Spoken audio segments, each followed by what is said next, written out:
Gotta love that thumbnail. I've never done YouTube Live before. I was like, "I'll try it out. Why not?" Right? Always gotta keep growing and stepping outside of your comfort zone. So it said, "Smile for your thumbnail," and I was like, "Wait, what?" Whatevs. Anyways, I wanted to share with you some of the things that I'm doing and trying out to get organized for 2019. No better day to do it than the last day of 2018. I am in the midst of cleaning and organizing and prepping for our party tonight, and whatever. Why not throw this in there? And I figured I would just go live and share some of the things because I know a lot of you guys, like me, are juggling all the things. You're juggling family, you're juggling kids, you're juggling classes, you're juggling a job. And so I'm also juggling a cold right now. So if I start coughing, I'm probably going to have to end this stream because once I start, I can't stop. Anyways, so I use a planner that's called the Kit Life Planner. You can get it at kitlife.net. Um, it's just a planner that I've used for, I think this is my fifth or sixth one. I like it because it has one full page per day and it also has a month at a glance. So it has your nice big monthly view that you can write all of your appointments and things like that. But then each individual day, you get an entire page, which if you're like me, you like to write big. I like to doodle. I have lots of things that I juggle. And so it's just a way to keep organized. I also like having one page per day because sometimes I'm in a meeting or I'm somewhere and I need to write a list or take some notes. And so this gives me the place to do that without having to carry extra things with me. I know a lot of people use their phone. I just like pencil and paper. I can't help it. So this is the first thing, the first little activity that I did to help get me organized.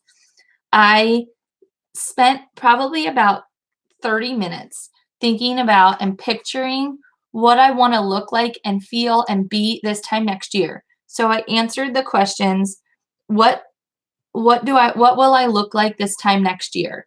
And you can take that into any context, right? What will I look like in terms of physicalness, right? If you want to lose weight or you want to get healthier or have more energy or do your nails or whatever, right? Whatever that is. What will you look like if you want to be, at peace spiritually or whatever?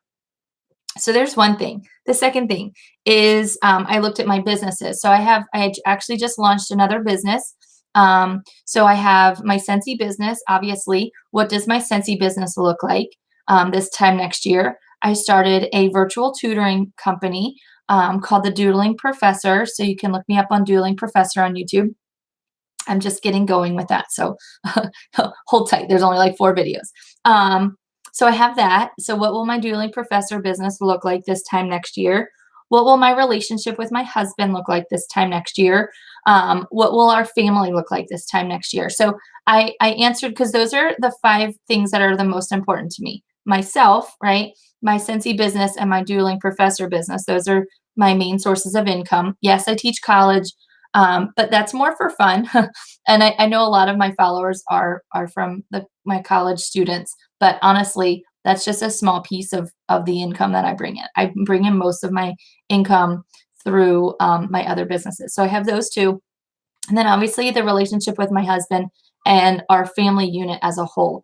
So I took some time to answer those questions to kind of visualize. And then you kind of backfill, right? You think about, well, if that's where I want to be, how can I get there, right? What will my day-to-day look like? And so I had to write down, and specifically write down how much money am I bringing in each month? How many new clients am I bringing in each month? How many people am I tutoring, right? How many Scentsy home parties am I having? How many Scentsy events? What are my sales, my monthly sales for Scentsy, right? Those types of things. How many date nights do I go on with my husband? What do we do on our weekends? How many nights do we eat dinner around the table, right? I took some time to answer all of those questions. And from there, right, those are my goals, right? That's my end point. So from there, I can now sit back and say, okay, what do my months look like, right? What do my weeks look like? And then what do my days look like? So I started thinking about what will my teaching plan look like? When am I teaching? What's my teaching schedule? Where's my free time, right? Because when I'm teaching college, I can't be doing my Scentsy business. I can't be doing Doodling Professor, right? I have to be there. So then knowing what your schedule is, what your work schedule is, or where you have to be at certain times, then you can fill in the other things, right? And so ultimately, what my goal is by this time next year is obviously it's different than your goal, but writing down and visualizing where you want to be this time next year. And a lot of people do this with vision boards or dream boards, or they'll create like a Pinterest board with all of their things on it. That's cool and all, but I want to write it down so that this time next year I can look at the back of my planner and I see that it's there, right? So I wrote that in my planner. What do I look like? What's my relationship like? What are my businesses like? What's my family like this time next year? And using that as my end point, now I can backfill. It's pretty much the way that I've been planning the past couple of years with all the different things that I've been juggling and doing. And so hopefully that little trick of just asking yourselves those simple questions. For all of my Scentsy people, we talked about these things called big rocks. For those of you that don't know, if you think about our life, right? Imagine that all of our energy is in, a single bowl or a single dish. And in there you have to fit, you know, 5 pounds of sand, but you also have to fit these five big rocks. And you figure out that you can't pour all of that sand in and then put the rocks on top. It won't all fit. What you have to do is you have to put your big rocks in first and then pour the sand over top. And the sand will fill in the cracks between the rocks. And so that's a metaphor. It's a really cool visual if you haven't ever seen that video. It's a really cool metaphor for your life. What are your big rocks? What are your priorities, right? So my priorities are me, my businesses, my husband, and my family, right? And so with that said, those are the things that I'm going to make sure I put an emphasis on every day. Do I have goals, to clean my house and, I gotta mow the lawn and pick up the leaves and de-decorate from Christmas and all of those things? Yes, but that's not my goal, right? But those are just the things that are gonna have to get done eventually, right? And that's just the chaos of life.